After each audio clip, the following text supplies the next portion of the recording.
Tonight in a Fox 12 Investigates exclusive, we are focusing on a new ballot measure proposal, which, if approved, would dramatically change the criminal justice system in Oregon. We're talking about the Oregon Crime Fighting Act, and we are the only news outlet to receive a copy from the petitioners. The goal of this measure is to put an end to what many describe as Oregon's catch and release system, where suspected criminals are released before trial and then never show up back in court. Tonight, as Fox 12's Pete Ferryman reports, the sponsors are confident that Oregon voters would support this measure.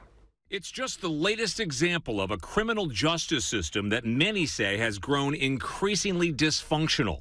An accused hit-and-run driver on Highway 26 later arrested for attempted murder, only to be released pre-trial by a judge over the strong objections of the prosecution and the victim's family. They said he'd never honor his promise to appear, and they were right.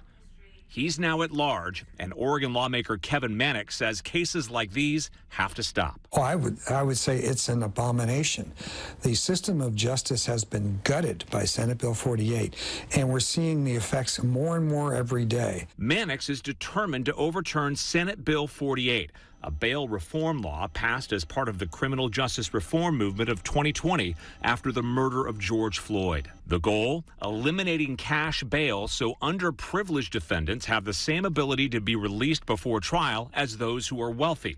But much like Measure 110, which decriminalized drug use, Senate Bill 48 is now viewed by many as well-intended but failed legislation that went too far. It created new pretrial release guidelines for those arrested, ordering judges to create standing pretrial release orders, and allowing pretrial release officers to decide whether the majority of accused felons are immediately set free without those defendants ever seeing a judge. It used to be officers knew when they arrested someone, there'd be some immediate consequence. That is, a judge is going to take a look at what this person is accused of doing, looking at the person's record.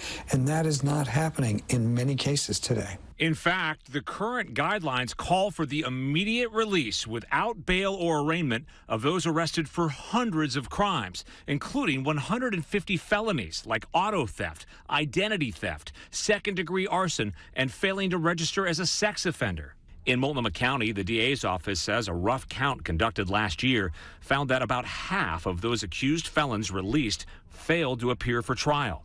And they say in the vast majority of felony cases, no one in Multnomah County is tasked with finding those fugitives. Now we're going to provide our citizens with the opportunity to respond and say, we're not going to take this anymore. He's now introducing a ballot measure called the Oregon Crime Fighting Act. The measure would revoke the reforms enacted by Senate Bill 48 by bypassing the legislature and going straight to the voters. He says he fully expects the measure to become law. I believe if we get this in front of the voters, and we're starting the petition process now, that we will get resounding support. And it's a safe bet that he'll have the support of crime victims like the motorcyclist struck on Highway 26.